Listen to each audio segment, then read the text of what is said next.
Unidad 6. Los mecanismos que protegen los desgastes articulares. Dinámica de las articulaciones. En esta unidad vamos a analizar cómo responden cada una de las estructuras articulares a las fuerzas que atraviesan la unidad biomecánica. Para ello vamos a dividir en una unidad funcional interna y una unidad funcional externa.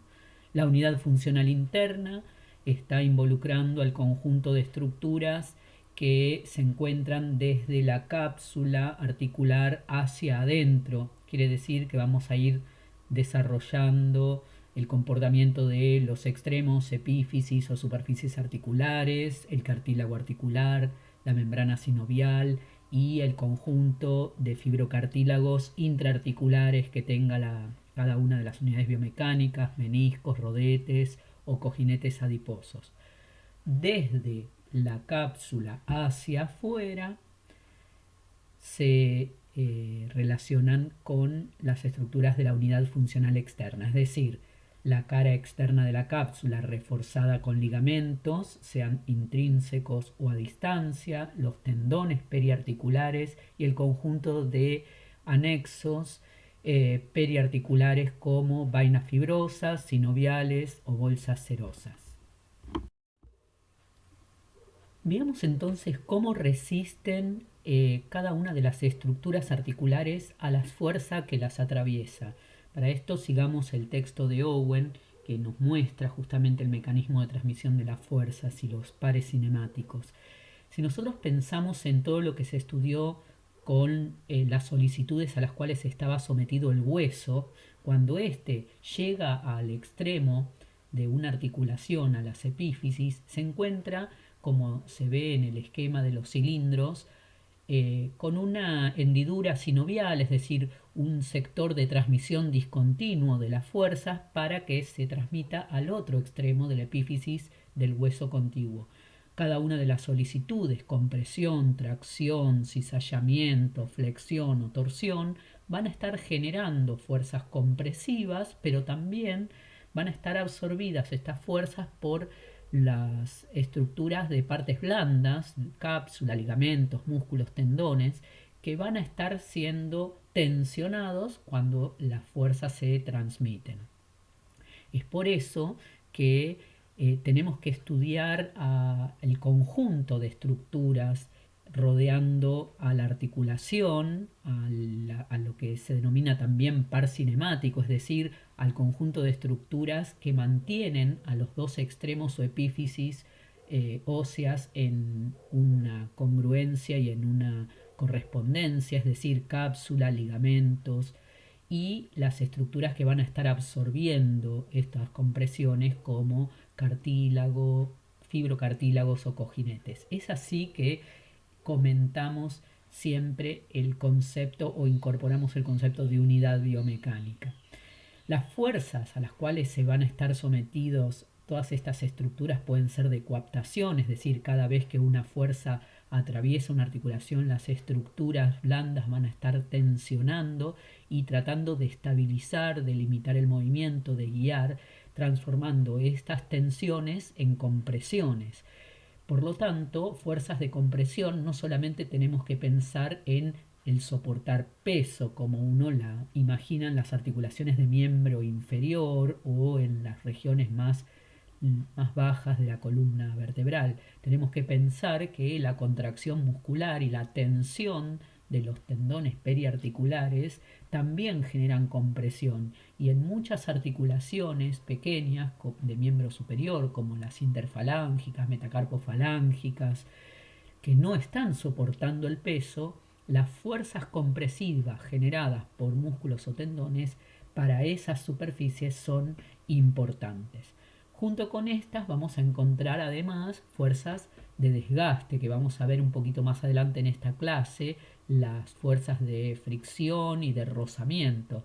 Y también vamos a encontrar otras fuerzas que van a disminuir estas fuerzas de desgaste y que van a estar favoreciendo el movimiento, que van a ser estos procesos de lubricación vehiculizados por fuerzas hidrodinámicas como el líquido sinovial y la constitución propia del cartílago. Es así entonces que el conjunto de fuerzas vamos a tener que analizarlas eh, superficies articulares desde la unidad funcional interna, luego vamos a ir analizando cada una de las estructuras de este segmento, es decir, del cartílago, de la membrana sinovial con el líquido y los fibrocartílagos, para luego pasar al análisis de las fuerzas aplicadas a la unidad funcional externa. ¿Cómo se adaptan entonces las superficies articulares a las fuerzas que atraviesan la articulación para poder resistirlas y no llegar a una tensión de falla?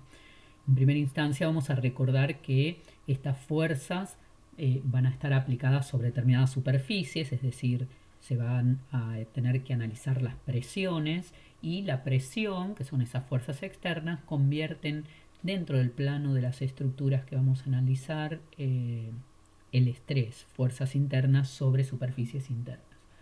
En este sentido, la presión y el estrés van a estar siendo proporcionales sea en articulaciones grandes que soportan mucho peso, como en las pequeñas articulaciones de manos o de pies, como estuvimos mencionando antes. Quiere decir que en este sentido, incluso articulaciones del miembro superior también están soportando presiones y estrés generadas por las fuerzas musculotendinosas, con lo cual no podríamos hacer una división entre aquellas articulaciones cargadas o no cargadas, ¿no es cierto?, que soportan peso o no, porque todas en su proporción están recibiendo una presión. Recordemos acá que la presión estaría dada por la fuerza transmitida sobre o inversamente proporcional a la superficie. Esto nos lleva a comprender por qué en las epífisis articulares empieza un aumento de volumen del hueso, hay un englobamiento, hay mayor superficie para contactar al otro hueso y no sigue la misma morfología que en la diáfisis. Al aumentar la superficie disminuye la presión, claramente.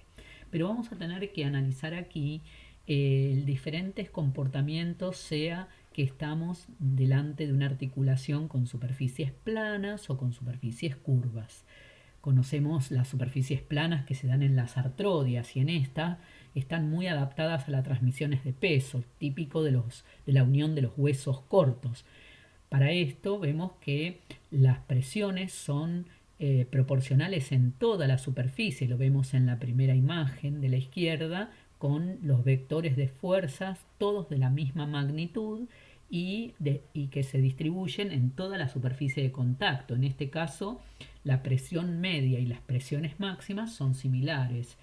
Sin embargo, no es la misma el mismo comportamiento que tendríamos que analizar en una superficie curva, sea cualquiera de las otras clasificaciones que tenemos de la morfología articular. Sí tenemos que hacer una diferencia entre aquellas superficies curvas congruentes e incongruentes.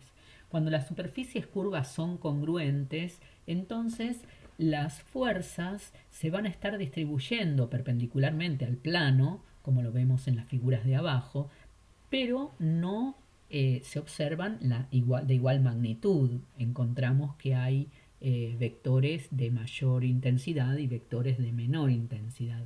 En este caso, el cartílago articular y el hueso subcondral están adaptados para poder recibir mayores compresiones en los sectores en donde el vector es de mayor magnitud. Pero también hay una mayor adaptación debido a estas estructuras deformables, a estas estructuras elásticas, tanto el cartílago como el hueso subcondral, que se adaptan cada vez que hay mayores fuerzas compresivas. Si nosotros vemos una articulación congruente, como el gráfico de abajo a la derecha, sin estar sometido a cargas, es decir, solamente con las tensiones cápsulo-ligamentarias que las mantienen en congruencia, se observan que las áreas de contacto son la periferia de la articulación y los vectores son de pequeña magnitud. cuando una articulación que se encuentra en reposo sin ser cargada, y en este caso recordemos de nuevo que no significa cargada de peso, sino también un movimiento articular con acción muscular o tendinosa puede generar compresión en una articulación, por ejemplo, de miembro superior, al manipular una herramienta o un objeto. Con lo cual, cuando la articulación se encuentra en reposo, las cargas se reciben en la periferia.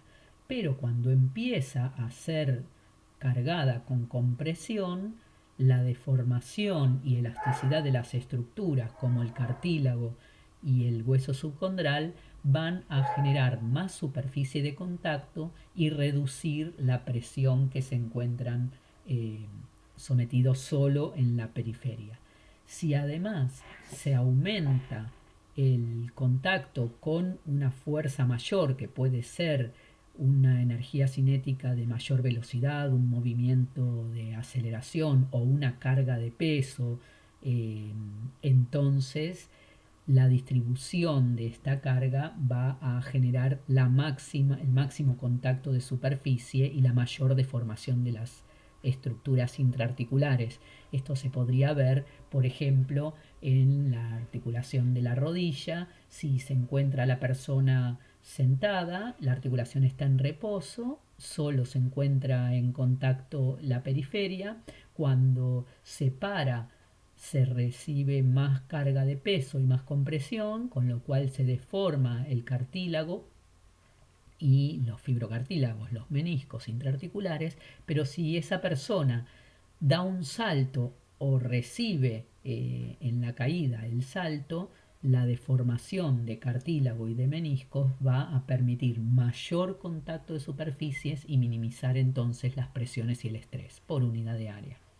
Lo mismo si nosotros vemos una superficie curva incongruente, lo vemos en el gráfico superior, en donde la cadera estaría representada solamente contactando el sector del rodete cotiloideo con mayores fuerzas compresivas periféricas.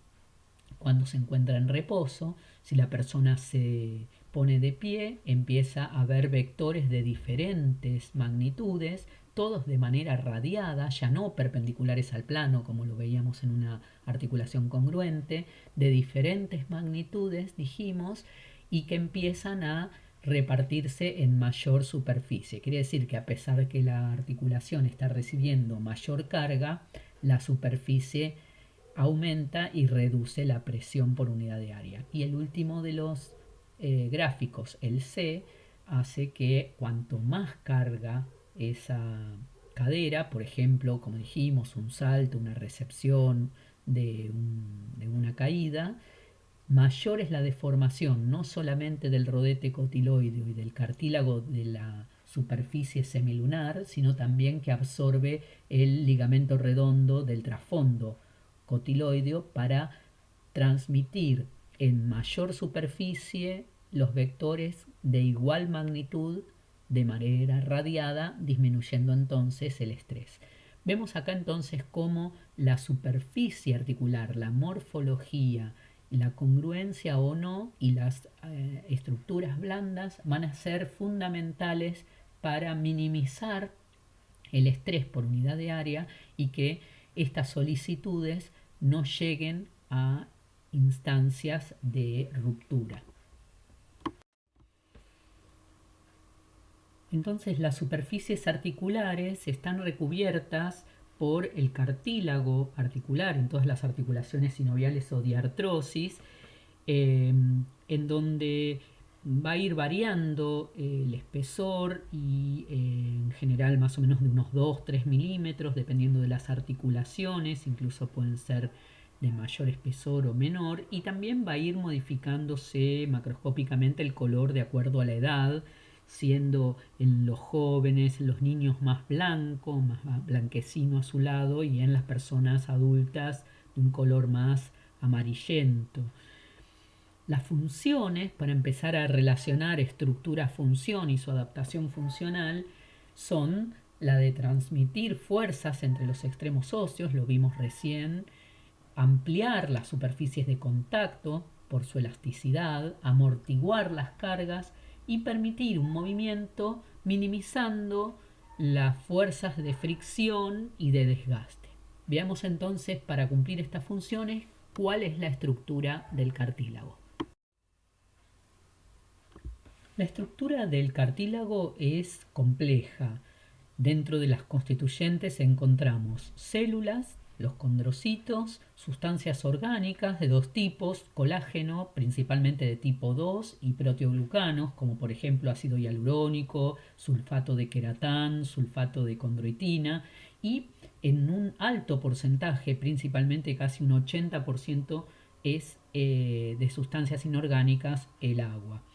Los condrocitos se van a encontrar suspendidos en toda la red que se organiza el colágeno. Las fibras de colágeno van a estar ubicadas conformando tres capas dentro del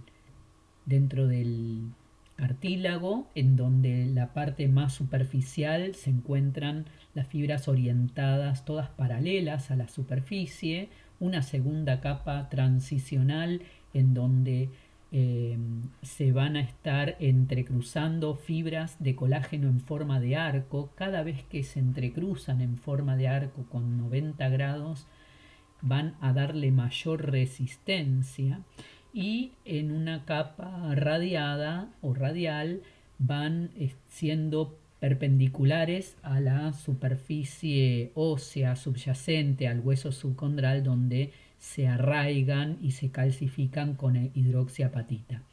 Toda la disposición en forma de red le va a estar dando las propiedades mecánicas de resistencia en el cartílago y de elasticidad. Pero entre medio de este colágeno se encuentran estos proteoglucanos, que son sustancias que tienen como característica que están cargadas negativamente, y esa propiedad hace que se estabilice químicamente o logre el equilibrio captando en esa última molécula agua. Por eso es tan importante el agua dentro de la composición del cartílago. Todo el proceso de imbibición de agua hace que soporte más fuerzas compresivas, y toda la concentración y la estructura de estos proteoglucanos van a estar variando de acuerdo a la proporción y profundidad del cartílago. Cuanto más embebido de agua, más hidratado esté el cartílago, va a estar con fuerzas pretensionales sobre las fibras de colágeno, logrando así soportar más presión con menos material. En estos casos se vería a la superficie del cartílago macroscópicamente como una superficie lisa. Sin embargo, como vemos en la microfotografía de arriba a la izquierda, al microscopio electrónico se ven todas las imperfecciones de la superficie. Si nosotros ampliamos esa zona superficial, lo que empezamos a notar es que son las partes de las cúpulas de ese sector entrelazado de colágeno, y que se va a orientar en la misma sentido o dirección del movimiento articular. Es por eso que la organización de 4 zonas hace que esta estructura de cartílago le dé mayor resistencia. Fíjense que la capa superficial es de apenas un 10%, la zona transicional en que las fibras de colágeno se entrelazan como si fueran arcos parecidos a las trabéculas óseas, conforman un 45, un 50% del espesor de todo el cartílago, y la zona radial, en donde las fibras de colágeno se ubican paralelas entre sí, pero perpendiculares al hueso subcondral, bien vertical, es donde hay más contenido de proteoglucanos. La última capa, la calcificada, es la zona donde se empiezan a depositar la hidroxiapatita, y en toda esta constitución lo que sí podemos recalcar es que el cartílago no está ni vascularizado, ni con vasos sanguíneos, ni con linfáticos, y tampoco está inervado. Quiere decir que vamos a tener que describir la nutrición del cartílago gracias a estos fenómenos de higroscopicidad de los proteoglucanos que vamos a explicar inmediatamente. La disposición del colágeno en el cartílago en forma de capas y su correcta organización es vital para que pueda cumplir las funciones. Es decir, que no es tanto también la relación del colágeno a la resistencia a la compresión. Ya dijimos que el colágeno es muy resistente a la tensión. La compresión se gana gracias a los proteoglucanos y a la capacidad de absorber agua e hidratarse. Pero la ubicación y orientación del colágeno en forma arqueada en las superficies y en las capas transicionales, como bien paralela a la superficie, para que pueda tener la menor fricción y estar más adaptado al movimiento. El cartílago en la capa superficial es donde tiene más concentrado el colágeno, como vemos el gráfico de la derecha, y va disminuyendo el porcentaje de colágeno hacia la profundidad, donde es mayor la composición de proteoglucanos, de condrocitos y de hidratación. Quiere decir que la distribución del colágeno no es uniforme y que va a tener una relación directa con el comportamiento de los movimientos en la superficie articular, ya sea por rodar o por deslizar, es decir, ejerciendo compresiones o esfuerzos de cizallamiento. Macroscópicamente uno puede recordar en los preparados de anatomía que el cartílago articular es bien blanquecino, bien liso, resbaladizo. Sin embargo, fíjense en las microfotografías electrónicas, las ondulaciones propias que se dan en la superficie del cartílago, en la primera de las microfotografías. Fíjense en la segunda, cuando empieza a tener daño la superficie, es la organización del colágeno, y empieza a haber un inconveniente, un problema en el deslizamiento de las articulaciones, en la artrocinemática. Y la última de las microfotografías estamos viendo la superficie del cartílago degenerado, es decir, que lo mismo que siempre decimos que el músculo se atrofia o que el hueso se descalcifica, el cartílago se degenera, como por ejemplo una de las patologías clásicas que es la condromalacia. Como ya explicamos en la constitución, en la estructura del cartílago, no tiene vasos sanguíneos ni nervios. Quiere decir que la nutrición va a tener que estar a cargo de los proteoglucanos, que tienen la capacidad de captar y de ceder agua debido a estas largas cadenas cuyo extremo están cargadas eléctricamente de manera negativa y pueden captar una molécula de agua o cederla ante las compresiones. Si nosotros observamos los gráficos, el cartílago va a estar absorbiendo el líquido del espacio, del líquido sinovial, del espacio articular o del hueso subcondral, y va a poder, gracias a las compresiones y descompresiones intermitentes, poder nutrirse. El líquido, el agua, ese 80% que se encuentra dentro de la constitución del cartílago, tiene que tener un movimiento hacia el espacio articular y hacia el hueso subcondral para poder intercambiar los nutrientes y desprenderse de los desechos, por lo cual el mismo movimiento articular cuando se comprime una zona y se descomprime otra, como si fuera una esponja en donde se comprime, se exprime el líquido de adentro del cartílago, y cuando se descomprime vuelve a recaptarse el agua para poder nutrirse. La falta de estos movimientos, la falta de compresiones y de descompresiones en el cartílago produce una desnutrición, produce un proceso de deshidratación y produce un proceso de degeneración de la estructura. Es por eso que el mismo movimiento articular va a ser parte de lo necesario para la nutrición del cartílago.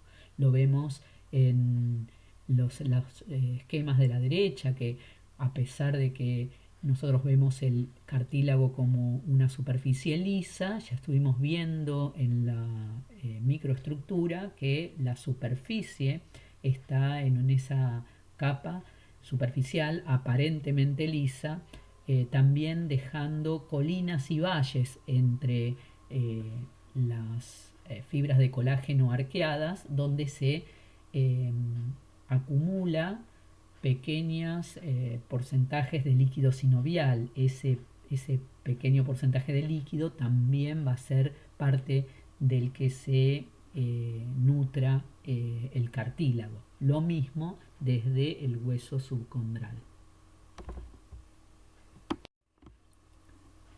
Además de la relación estructura-función de la microestructura, ¿no es cierto?, y de la capacidad que dijimos de los proteoglucanos de captar y de ceder agua, de la capacidad higroscópica para nutrir al cartílago, tenemos también de manera macroscópica una adaptación, y se observa a partir de la ley de Sapey que la extensión, es decir, toda la superficie articular va a estar recubierta de cartílago directamente relacionada a las amplitudes de los movimientos de esa articulación, y va a estar orientada a las fibras de colágeno que se pueden analizar a través del método de Beninghoff según las posibilidades del movimiento de esa articulación.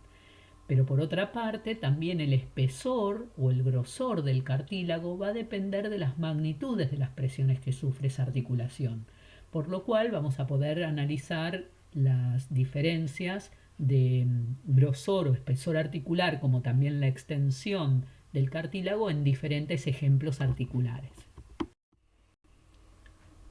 Podemos entender entonces la ley de Sapey en estos ejemplos con respecto al espesor o grosor del cartílago. Dependiendo de las magnitudes, podemos encontrar en este corte verticofrontal de la cadera como el sector de la parte superior de la cabeza del fémur tiene un espesor mucho mayor que en la misma articulación el sector anteroinferior, e incluso el espesor del fémur es mayor que el correspondiente a la cavidad cotiloidea.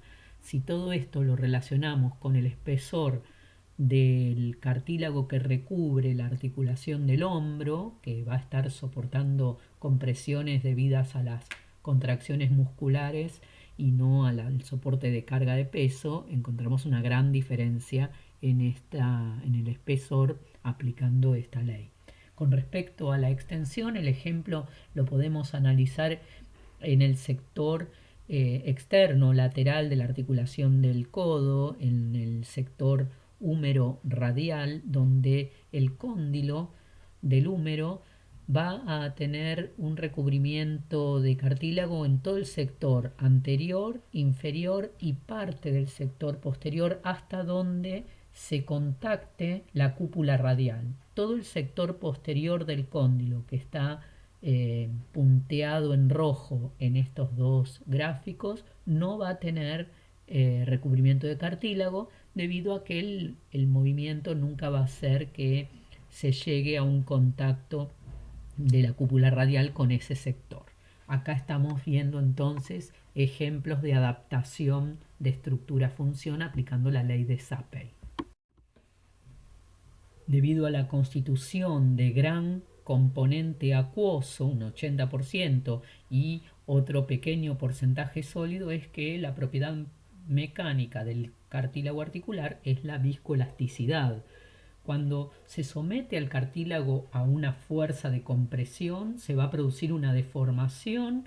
Estas deformaciones van a ser absorbidas por las fibras de colágeno, que van a empezar a aumentar la presión local, y gracias a la permeabilidad del tejido va a empezar las zonas comprimidas a ceder agua hacia el espacio subcondral o hacia el espacio articular. La permeabilidad del tejido es baja y va a estar ofreciendo cierta resistencia al pasaje del fluido, y este grado de permeabilidad va a ir descendiendo cuando aumenta la presión y la deformación.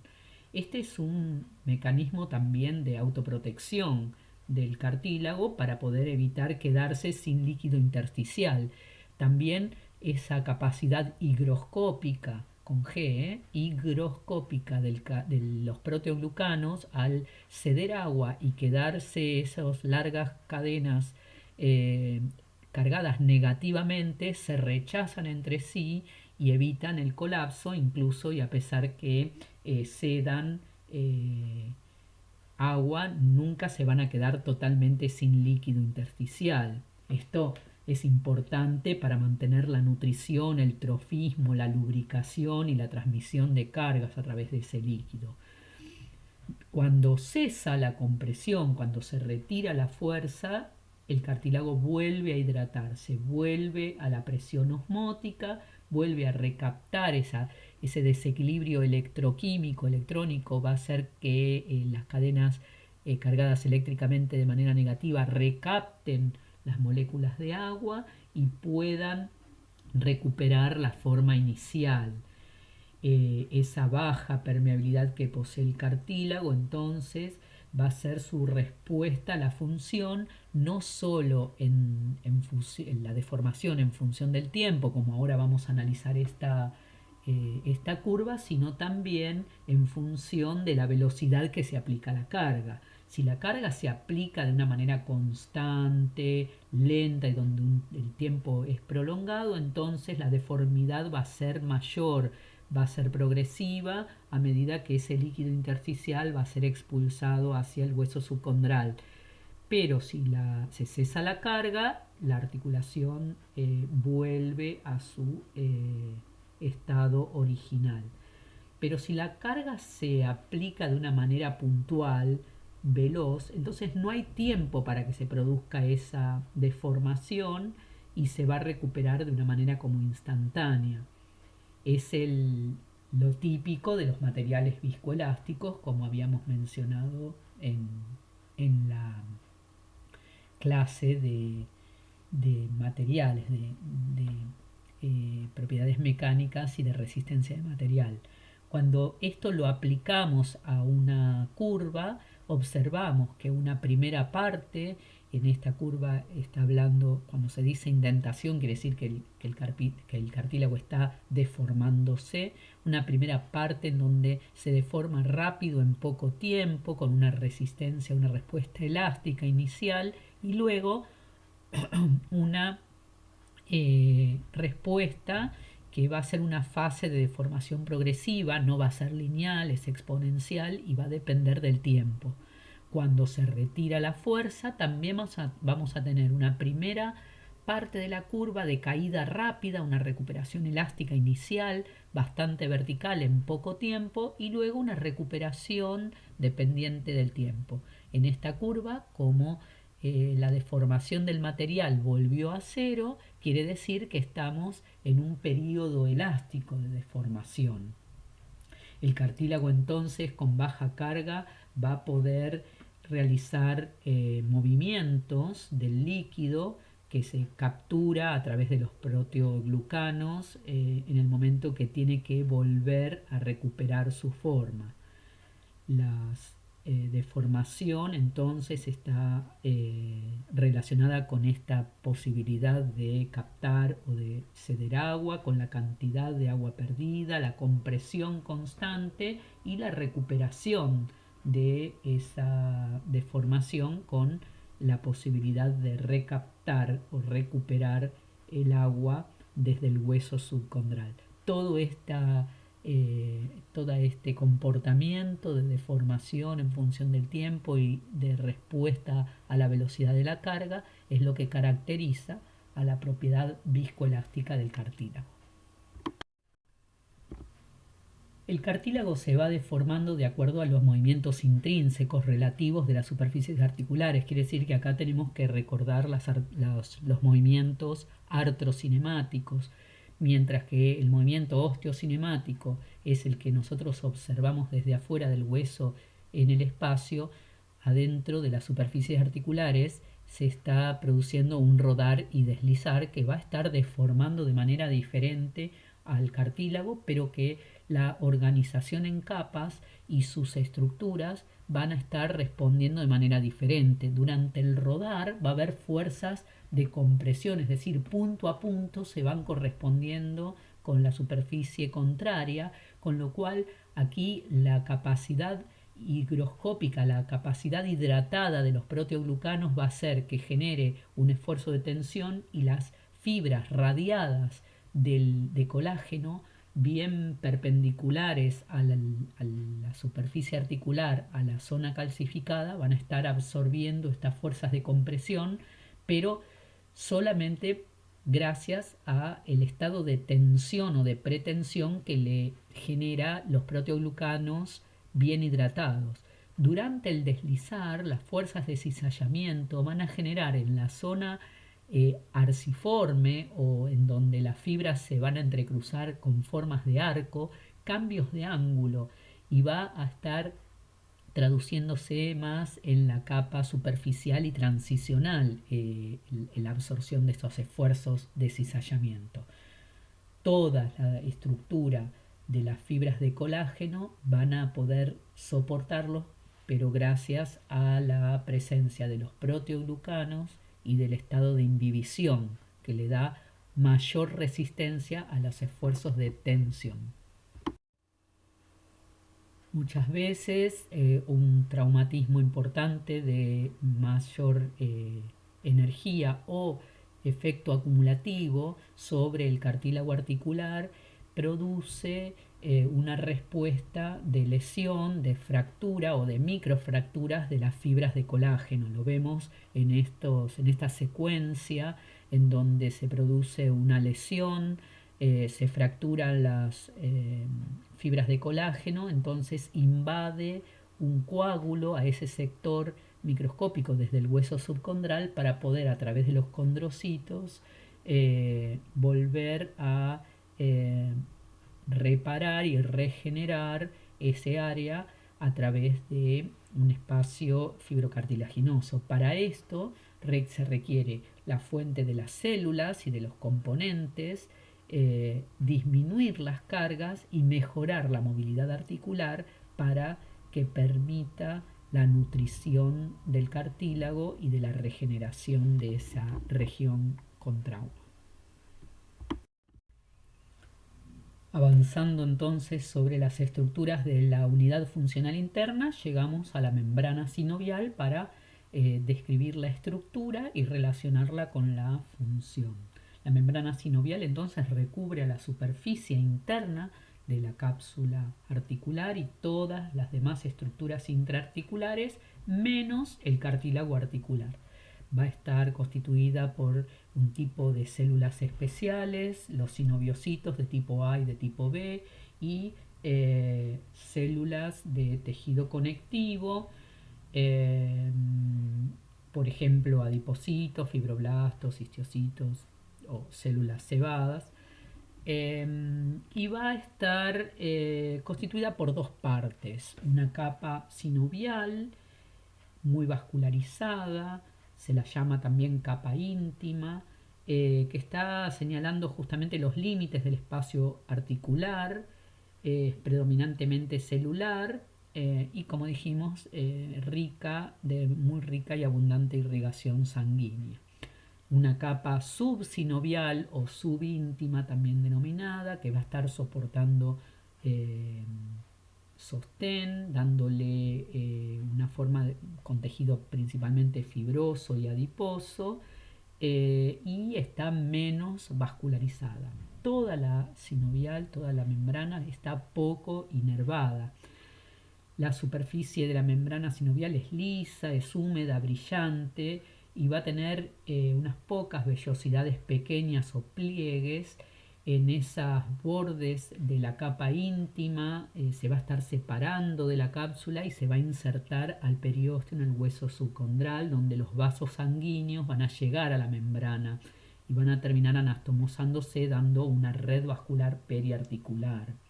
Con respecto al sistema linfático, desempeña un papel importante en la absorción de las partículas coloides eh, y las soluciones simples que van a estar atravesando esa barrera sinovial a través de los capilares y de la circulación venosa.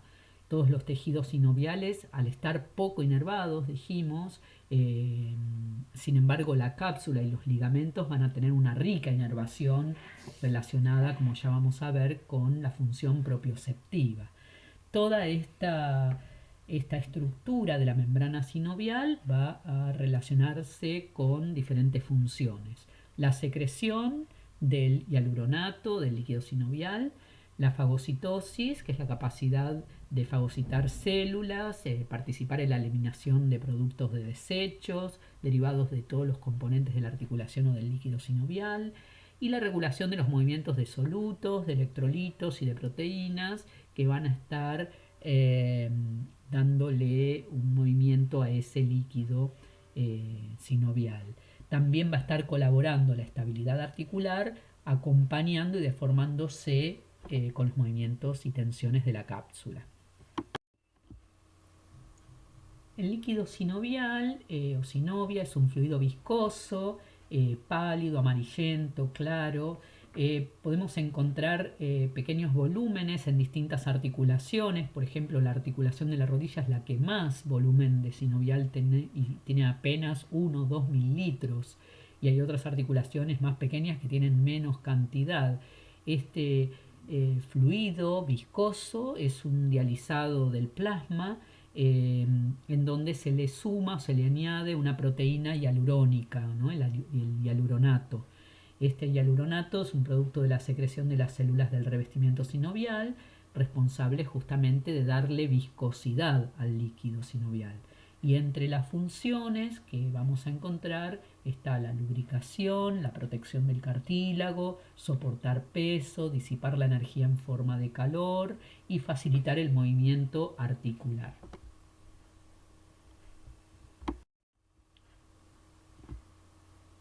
Cuando materiales similares o diferentes se ponen en contacto, van a estar ocurriendo interacciones durante los movimientos relativos entre sí. Nosotros vamos a referirnos en este caso al movimiento relativo entre superficies articulares y el estudio de la fricción, la lubricación y el desgaste de estos materiales se denomina tribología. Para esto vamos a refrescar dos conceptos bien diferentes, el de rozamiento y el de fricción.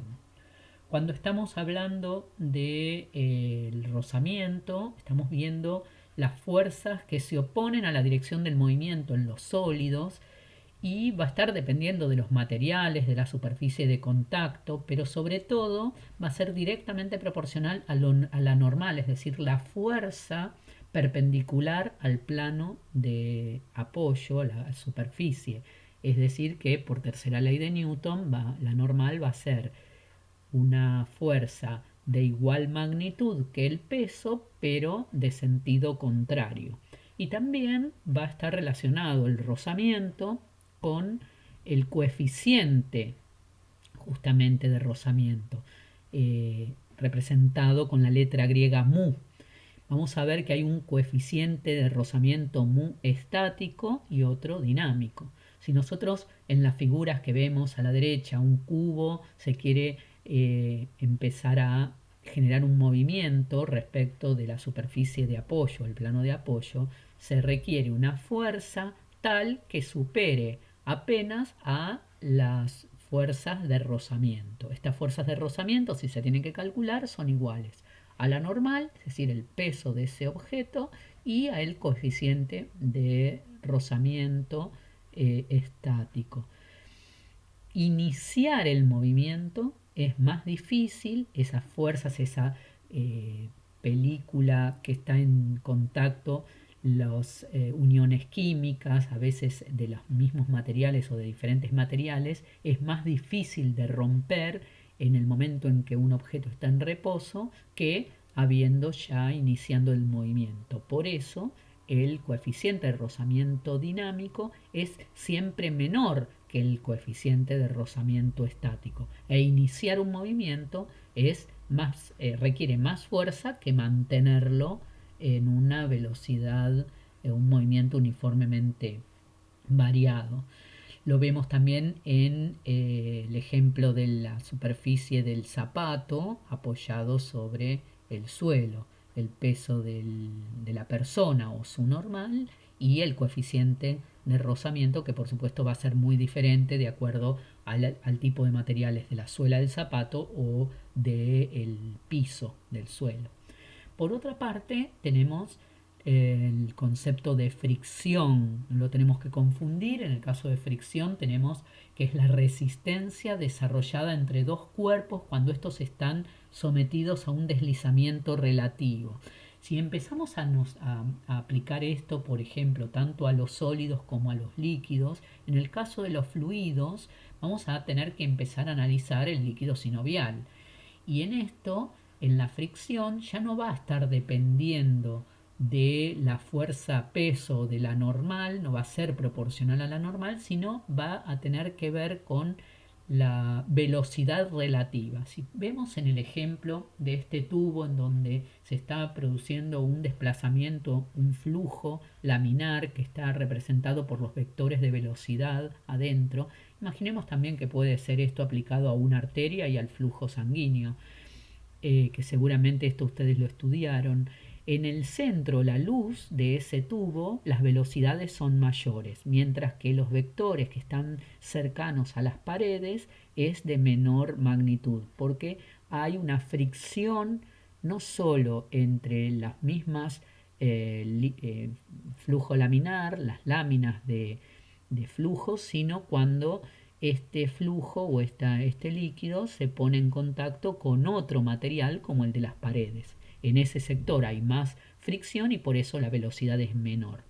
Si esto nosotros lo aplicamos a la curva que se encuentra a la derecha y abajo, vamos a encontrar que ante velocidades pequeñas, que son las que se encuentran representadas en el eje de las X, las fuerzas de fricción son mayores.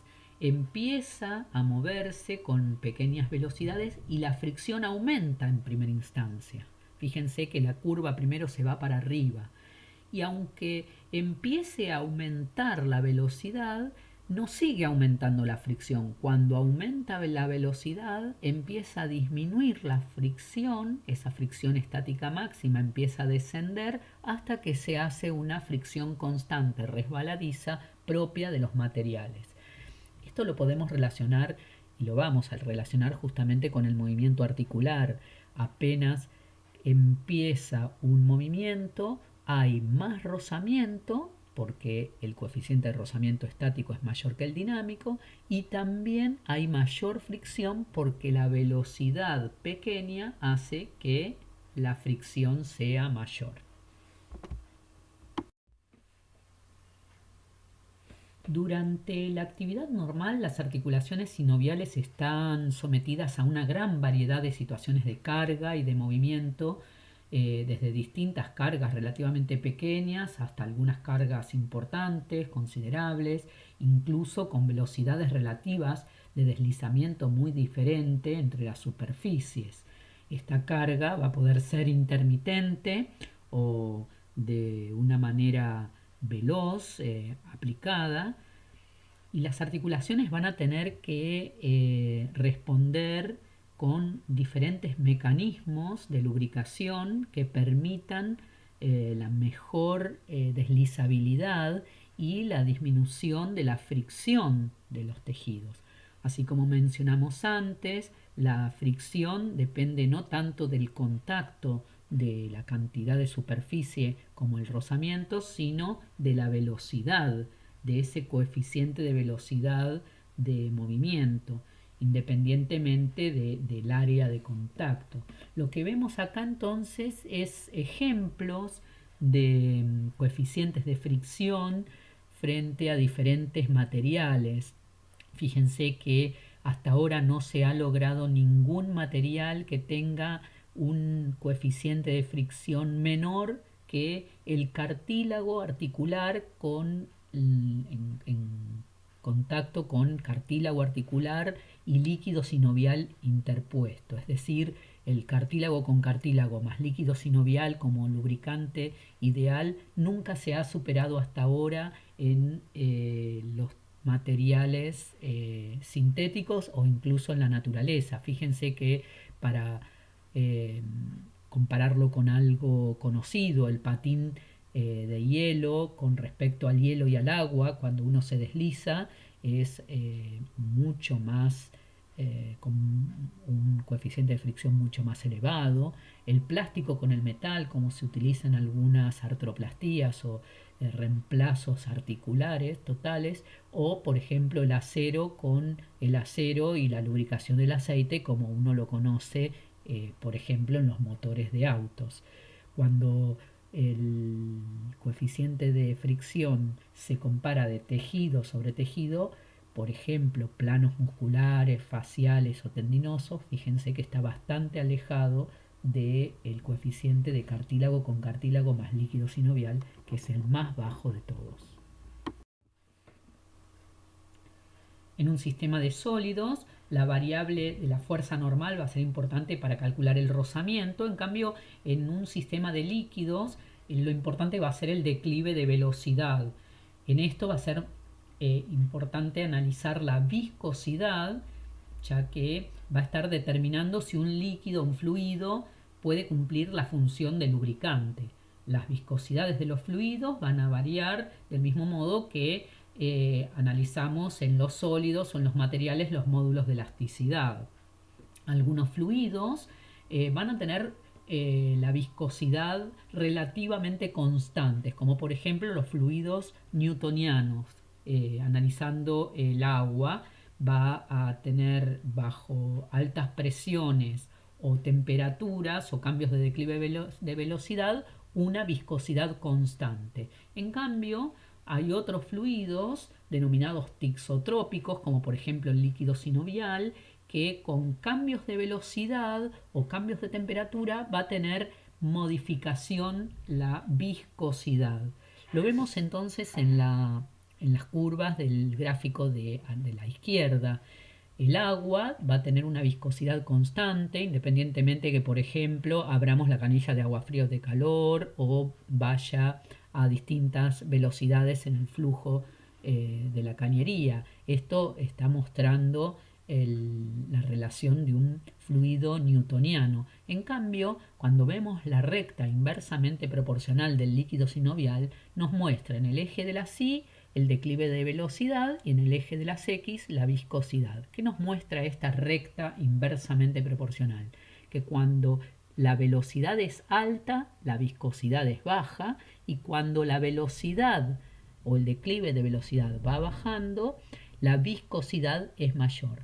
Ahora vamos a recordar la otra curva que estuvimos hablando sobre velocidad y fricción para poder relacionarlo dentro de la articulación. Vamos a relacionar entonces ahora los tres parámetros: la velocidad, la viscosidad y la fricción. Pensemos en una articulación que recién se inicia el movimiento, está en reposo y empieza a moverse. Entonces vamos a ver en el gráfico de la derecha que con una velocidad cero, un inicio del movimiento de baja velocidad, va a tener un aumento de la fricción en ese inicio hasta llegar a una fricción estática máxima. Cuando la velocidad es baja, lo vamos a ver en el gráfico de la izquierda, en el eje de las Y, la velocidad es baja, la viscosidad del líquido sinovial es mayor, quiere decir que va a lubricar mucho más que si la viscosidad se hace menor. Apenas empieza el movimiento articular a aumentar su velocidad, en el gráfico de la derecha, se ve que la fricción cae hasta llegar a una fricción resbaladiza. En el aumento de la velocidad nos vamos al gráfico de la izquierda y vamos a encontrar que cuando la velocidad aumenta, la viscosidad disminuye. Sin embargo, en ese momento, aunque la viscosidad del líquido sinovial disminuya, vemos que la fricción ya es menor y ya se encuentra en esa constante o en esa horizontal de la fricción resbaladiza. ¿Para qué nos sirve esto? Y particularmente el concepto de fluido tixotrópico, porque con un solo tipo de líquido, como el sinovial, va a poder responder ante las distintas demandas de diferentes cargas, de diferentes movimientos y de diferentes velocidades de movimientos, como lo vamos a analizar un poquito más adelante con los diferentes tipos de lubricación, pero con un mismo lubricante. A pesar de los mecanismos de lubricación que vamos a describir y los conceptos de velocidad, viscosidad y fricción y de fluidos tixotrópicos, las superficies articulares que se van a mover con un movimiento justamente relativo, se van a poner en contacto entre sí y van a perder material desde la superficie. Esta pérdida de material va a poder deberse a factores mecánicos y químicos, según las propiedades del material de las superficies respectivas. Por lo tanto, es importante comprender que el sistema articular, a pesar de tener un coeficiente de fricción muy bajo, no necesariamente implica un sistema con un índice de desgaste bajo, ya que los factores que están ocasionando las fuerzas de fricción son diferentes y también van a generar películas de desgaste. Vamos a enumerar mecanismos de desgaste desde los de menor desgaste a los de mayor desgaste, siendo la abrasión, la adhesión, la transferencia, el desgaste por tercer cuerpo, el calado y la fatiga con cargas cíclicas o esfuerzo acumulativo como el efecto de mayor desgaste. Los remito a la bibliografía, a Fitzgerald, para leer cada uno de estos mecanismos y comprender ejemplos aplicados al cuerpo. La lubricación entonces es el conjunto de mecanismos que proveen deslizabilidad de las moléculas y relleno de las irregularidades de las superficies de roce. El concepto de lubricación implica entonces insertar un material entre dos cuerpos a fin de disminuir la interacción entre ellos. Al interponer el lubricante, la resistencia por fricción y las concentraciones locales de esfuerzos disminuyen y disminuye el contacto entre esas asperezas y las áreas de contacto. La eficiencia o eficacia de un lubricante va a estar dependiendo de la viscosidad del material y, en el caso de la articulación sinovial, de la permeabilidad del cartílago. Un lubricante con una viscosidad demasiado baja puede ser empujado fuera de la superficie. Por el contrario, un lubricante demasiado viscoso puede aumentar la separación entre las dos superficies y puede generar un esfuerzo de deslizamiento entre las asperezas y el lubricante en lugar dentro de la película del lubricante. Por lo tanto, un lubricante más eficaz va a ser especialmente en la articulación aquel cuyo material no es exprimido ante las cargas específicas y disminuye el coeficiente de fricción dinámica. Los lubricantes van a estar manteniendo estas superficies separadas, las superficies de contacto, disminuyendo las fuerzas que se encuentran entre ellas y van a estar pudiendo soportar carga siempre que el lubricante no sea exprimido gracias a esas compresiones articulares.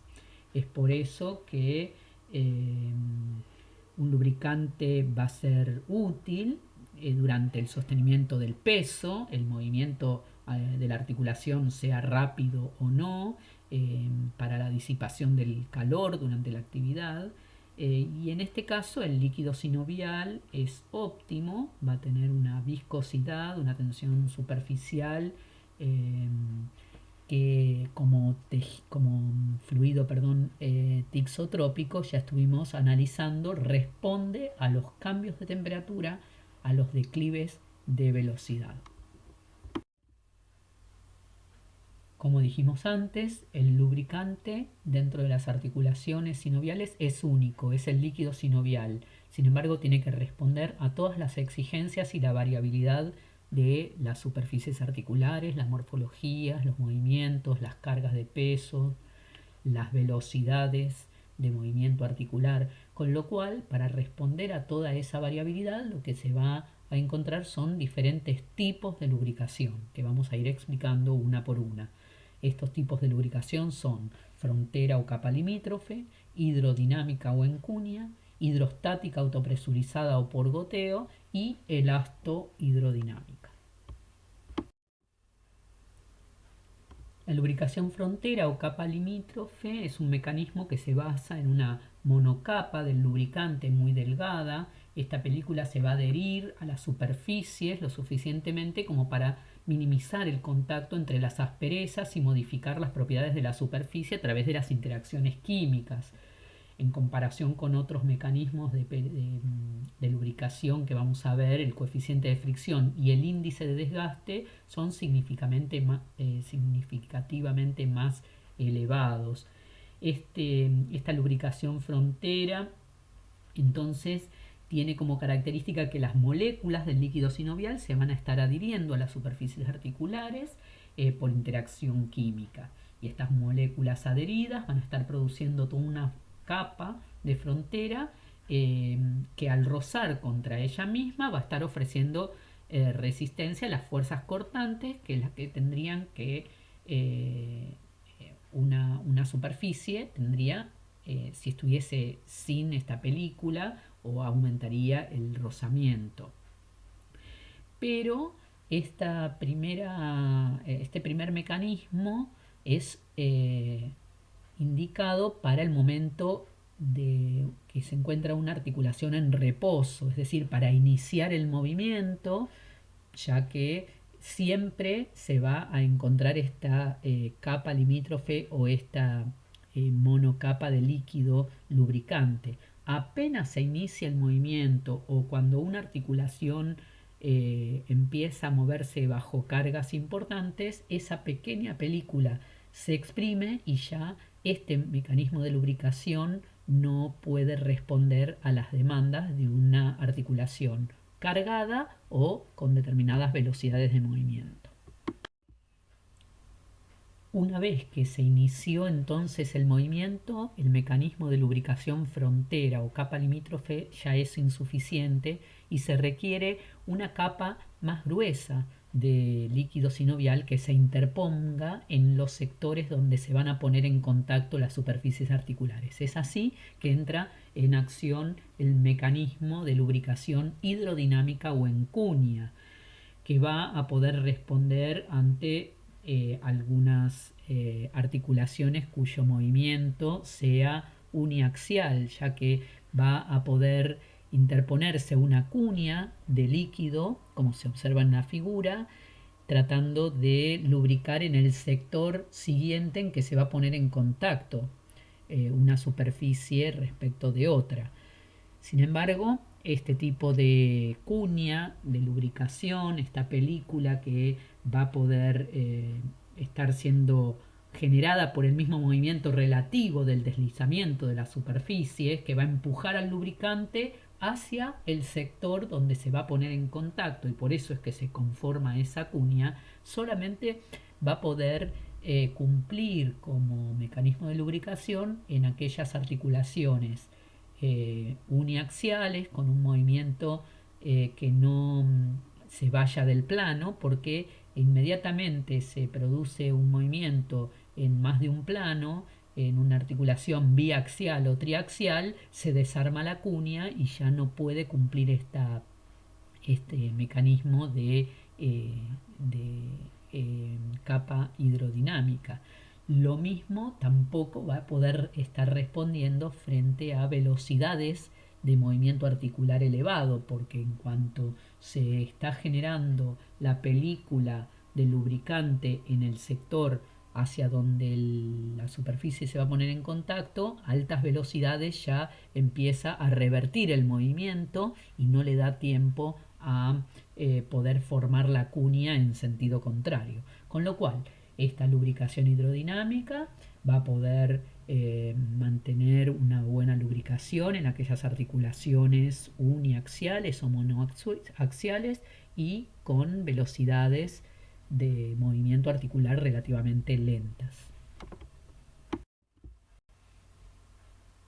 En las articulaciones, el mecanismo de lubricación que va a estar respondiendo mejor a cargas y velocidades mayores va a ser el método de lubricación hidrostática, autopresurizada o por goteo.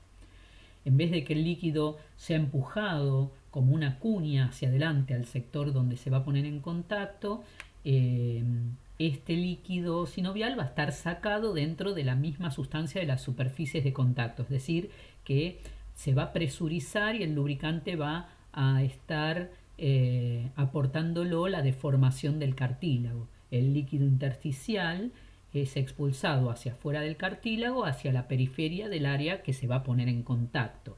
Al moverse la articulación, y en este caso no importa si es uni, bi o triaxial, esto se va a poner en contacto, se va a poner en marcha en cualquier tipo de articulación, esto ya supera el límite de la lubricación hidrodinámica.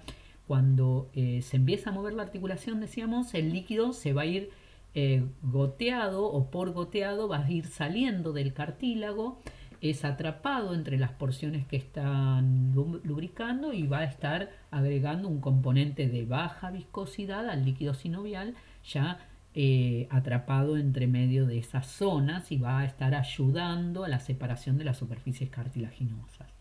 El líquido presurizado o la lubricación del tipo hidrostática es una forma efectiva para mantener el líquido sinovial en su posición contra una fuerza externa como puede ser una carga.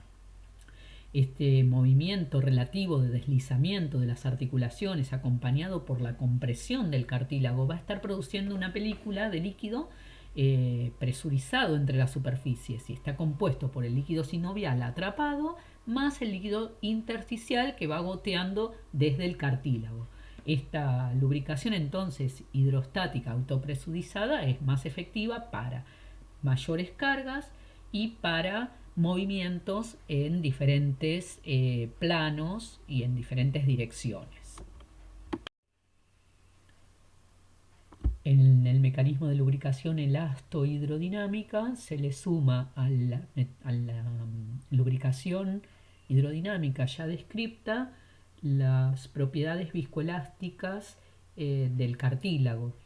Por lo tanto, la distribución de la presión que existe en las superficies articulares es el resultado del comportamiento estático o hidrodinámico del fluido, pero también de la reacción o interacción viscoelástica de las superficies, absorbiendo también o permitiendo que la película presurizada por acción del movimiento comprima al lubricante y se aloje entre las superficies elásticas que a su vez al deformarse colaboran también en el mecanismo. Por eso es la combinación entre el mecanismo hidrodinámico y las propiedades, dijimos, elásticas o viscoelásticas del cartílago, tratando de permitir una lubricación en cargas importantes y a velocidades importantes.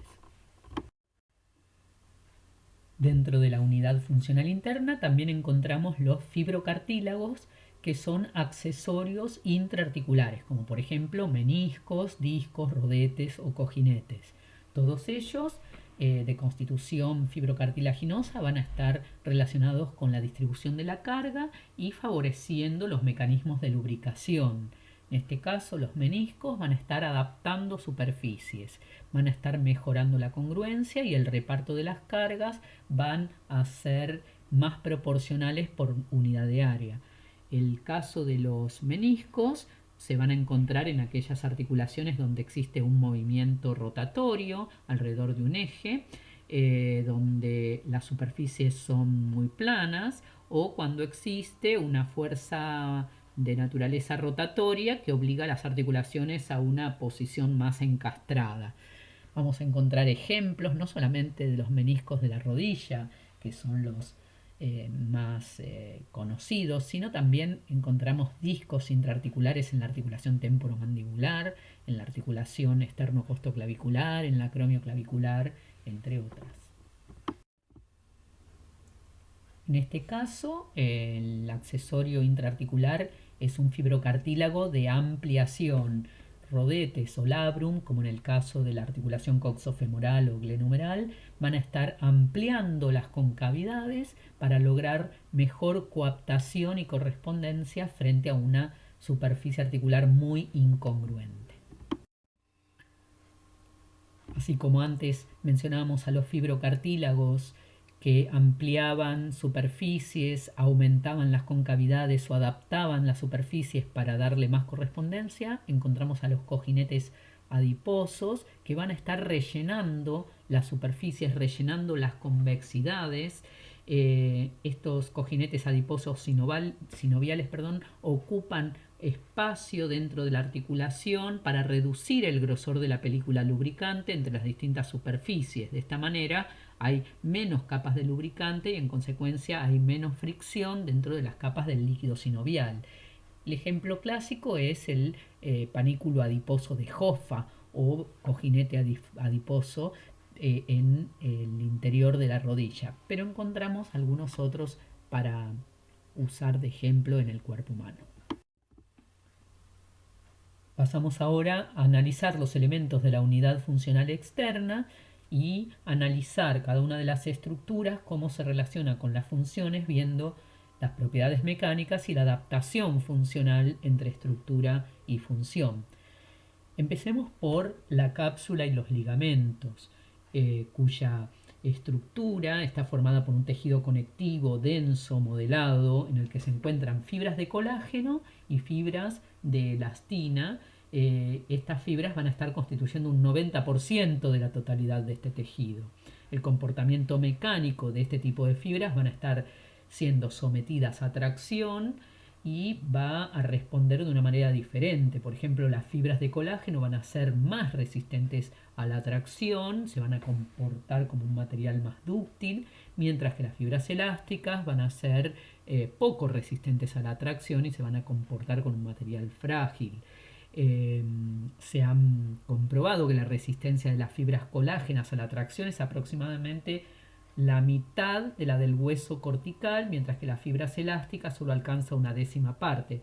Si nosotros observamos la posibilidad de deformarse de las fibras colágenas, van a estar sometidas a tracción y alcanzar una deformación de un 8% de su longitud inicial total, mientras que las fibras elásticas van a poder alcanzar casi al doble de su longitud inicial.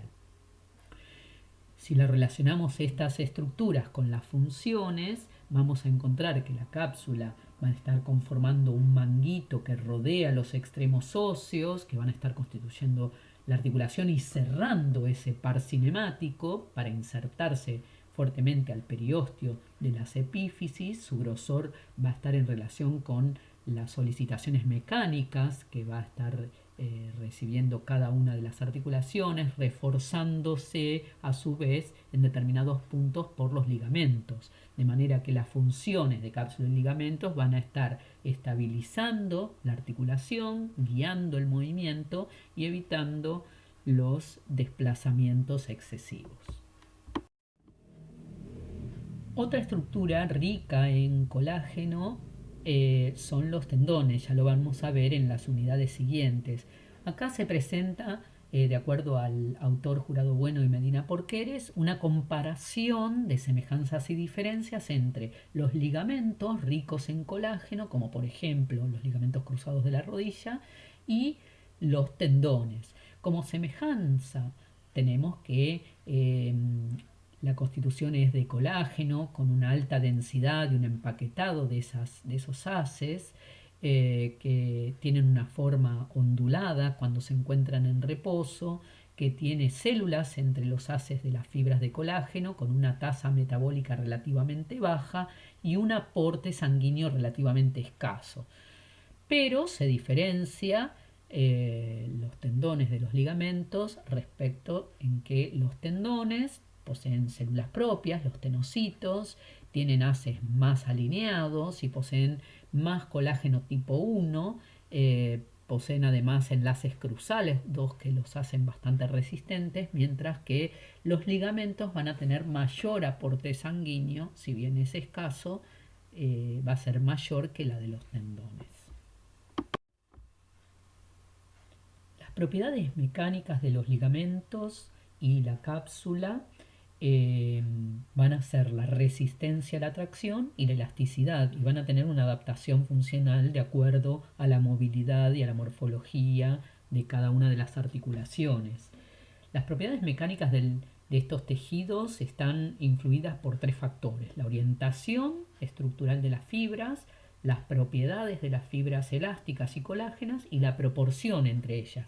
Por supuesto, si acá estamos comparando la cápsula de la articulación glenumeral con esa posibilidad de movilidad en los tres planos y de mucha amplitud, vemos en ese sector que está indicado con la pinza cómo se encuentra un espacio laxo de la cápsula articular para permitir los movimientos con gran elasticidad.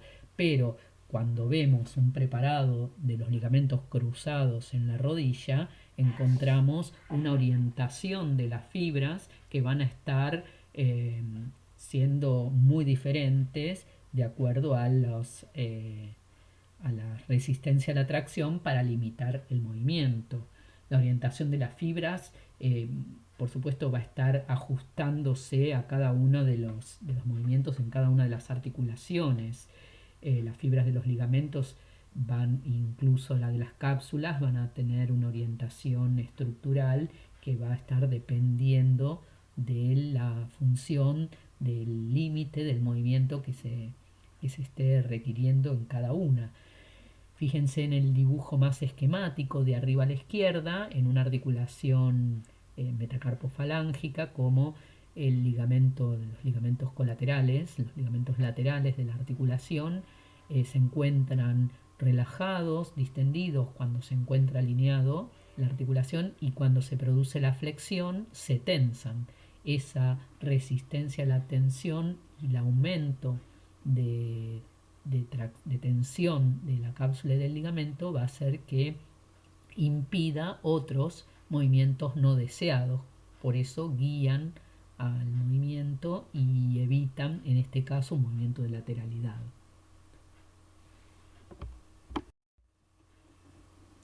Cuando se analizan las propiedades mecánicas de dos ligamentos con una constitución completamente distinta, también vamos a tener la representación de las curvas, carga de formación muy diferentes. Vamos a tener que analizar, por ejemplo, un ligamento cruzado anterior de la rodilla, muy rico en colágeno, tratando de evitar los movimientos de cajón anterior y de rotación en la rodilla, limitando bastante a comparativamente otro ligamento, el ligamento amarillo de la columna, el que une las láminas entre sí, rico en elastina, tanto que le da esa coloración amarilla. Cuando observamos la representación de las curvas en ambos carga de formación, vamos a encontrar un trazado completamente diferente. El ligamento cruzado anterior se va a comportar como una fibra de colágeno en donde es muy resistente a la tracción, y vamos a poder describir una primera parte de la curva en donde el ligamento se alarga apenas se empieza a producir o aplicar una carga, pero que en este caso las fibras de colágeno van a ser eh, de muy poca deformación. Vemos en el eje de las X que el porcentaje de elongación del ligamento cruzado de la rodilla, del cruzado anterior, llega a un máximo de 7% y en ese caso ya se rompió. Quiere decir que esta primera parte de la curva es apenas una deformación de muy poca magnitud. Cuando se llega a la segunda parte de la curva, estas fibras de colágeno están estiradas, se van a estar orientando en el sentido de la carga, van a incrementar la rigidez y a medida que se va aumentando la carga, también el ligamento se va a ir deformando de una manera proporcional, pero se puede llegar a un punto 3 donde aparecen unas pequeñas micro roturas o microfracturas de las fibras de colágeno y en este caso empieza el fallo de estas fibras hasta alcanzar un punto máximo en donde el ligamento empieza a tener rupturas parciales a pesar que su aspecto macroscópico se continúa siendo normal. En el punto 4 ya alcanza el pico máximo de carga y puede comenzar con fallas de las fibras de colágeno en donde aparecen rupturas parciales hasta llegar a la parte 5 de la curva donde se produce una ruptura completa del ligamento y ya no puede estar respondiendo a la carga. Fíjense que en este punto de máxima carga estamos llegando a un 6-7%. Quiere decir que los sectores de la curva 1 y 2 estamos más o menos con una posibilidad de elongación de un 3% de la longitud inicial del ligamento. Contrariamente, encontramos la respuesta del ligamento amarillo de la columna, que se empieza a deformar con pequeñas cargas de muy poca magnitud, van a poder generar mucha deformación. La elongación que se alcanza en el ligamento amarillo se observa en el eje de las X es de un 70% respecto de su longitud inicial, pero una vez que llega a ese punto máximo se rompe de manera brusca. Es lo típico de los materiales elásticos. Si nosotros observamos el porcentaje de elongación de un ligamento amarillo frente a los movimientos normales de flexión, por ejemplo, inclinaciones o rotaciones de la columna, estaríamos más o menos en un 40 o un 50% de su porcentaje de longitud inicial sin que tenga ningún riesgo de ruptura. En la mecánica de los ligamentos es importante la relación entre el lugar del anclaje, de la inserción y la geometría articular, es decir, la movilidad o la función de estos ligamentos. Los ligamentos que están próximos al eje del movimiento van a estar permaneciendo tensos durante todo el recorrido articular. En cambio, los ligamentos que tienen una inserción más alejada del eje del movimiento van a estar sirviendo como de punto de apoyo o de fulcro. Estos ligamentos que se insertan cerca del eje de rotación son isométricos y propios de las articulaciones de un solo eje de movimiento o con un solo movimiento principal, como por ejemplo el codo, las articulaciones metacarpofalángicas o la rodilla. Esta isometría es útil ya que los ligamentos van a estar permaneciendo tensos durante casi todo el arco de movimiento. Otras estructuras solo se tensan durante los movimientos extremos o en una parte del movimiento, por lo cual es muy importante que las inserciones de los ligamentos se adecuen a los sectores de carga para brindar más resistencia a ese sector de inserción. Es que el ligamento va a ir obteniendo o acercándose con diferentes módulos de rigidez o módulo de Young a la superficie de la zona cortical, que es donde el módulo de Young es más elevado o de mayor rigidez. Es importante entonces estudiar todo el complejo hueso, ligamento, hueso, es decir, los dos extremos de inserción del ligamento, además de su constitución.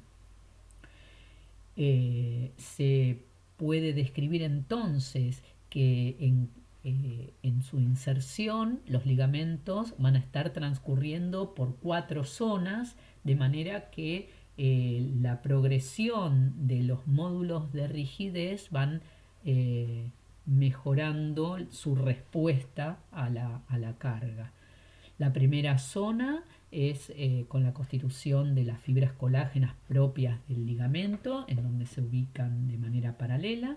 Luego estas fibras colágenas empiezan a entremezclarse con fibrocartílago, para luego en una tercera zona este fibrocartílago empieza a mineralizarse con el depósito de hidroxiapatita, y llega a la cuarta zona en donde se entrelaza o se mezcla con el hueso cortical.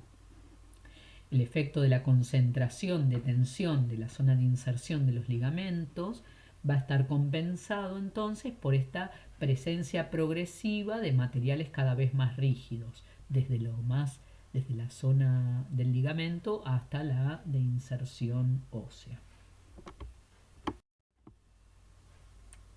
Las propiedades sensitivas de la cápsula de los ligamentos se relacionan con la integración sensitivo-motora y todo el sistema que le proporciona la propiocepción o feedback a la protección de los movimientos normales.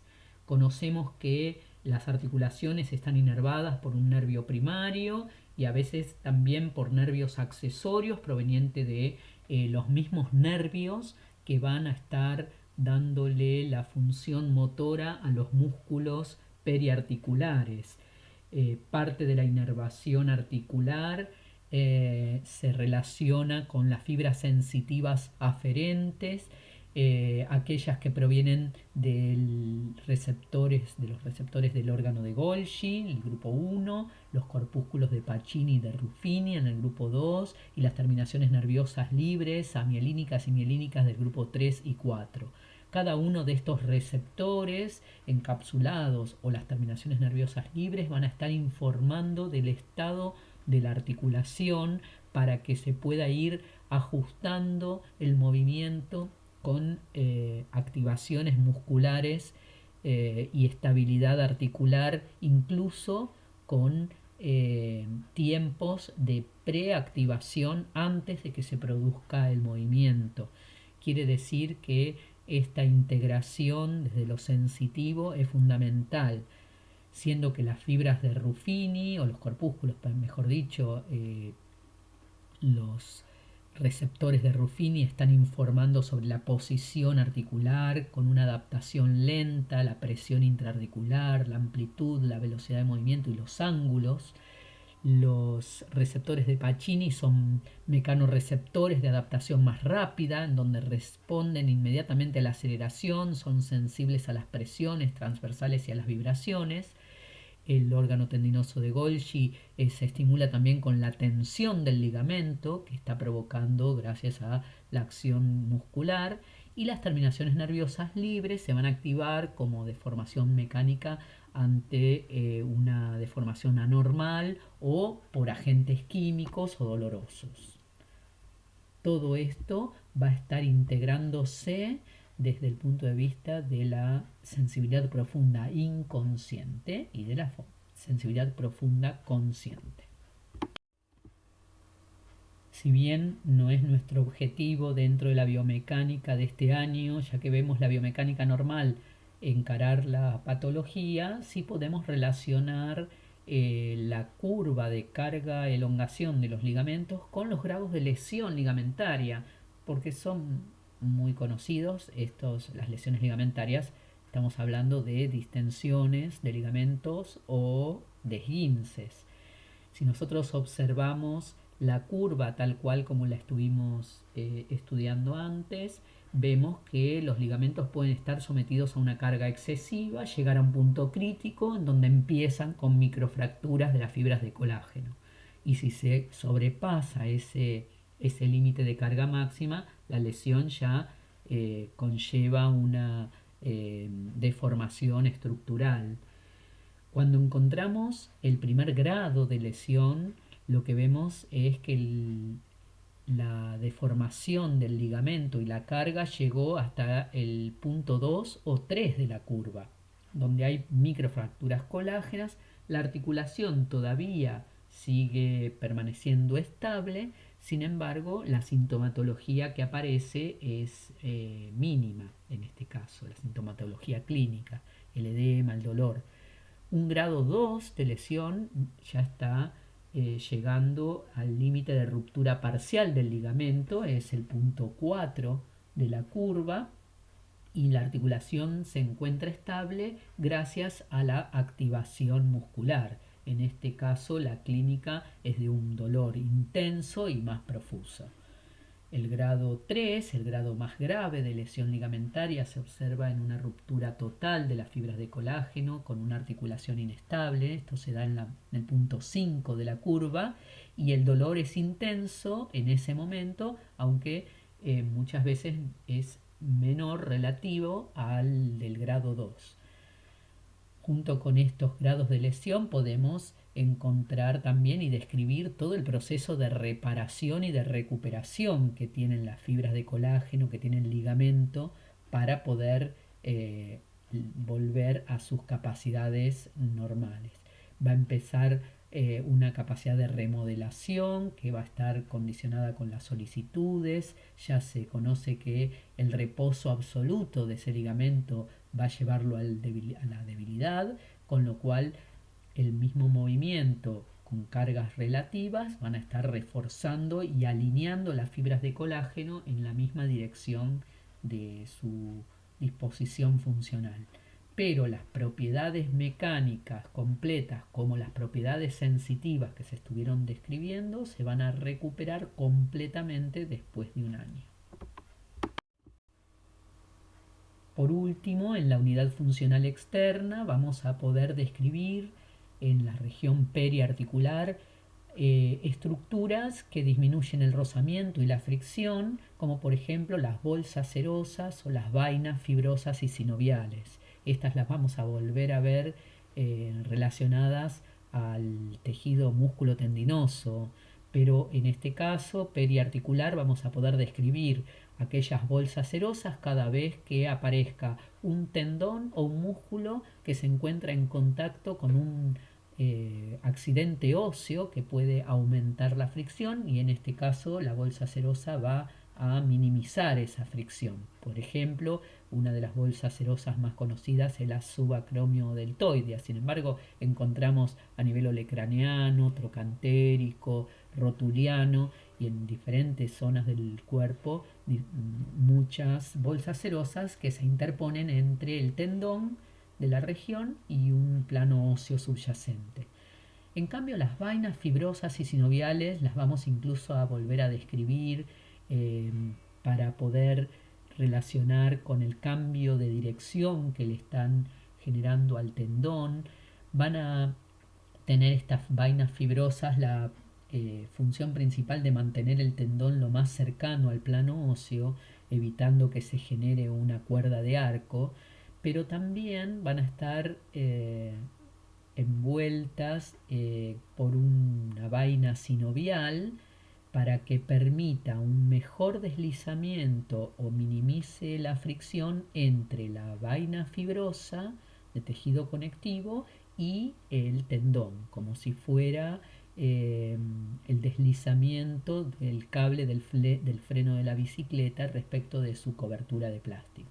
Aquí vemos algunos ejemplos de estas vainas fibrosas y sinoviales clásicos en la región de la muñeca y de los dedos, para los músculos y tendones flexores común, superficial, profundo, en el dorso de la muñeca, que tenemos las 6 correderas con sus vainas fibrosas y sinoviales respectivas, y a nivel del tobillo en los canales retromaleolares y premaleolares.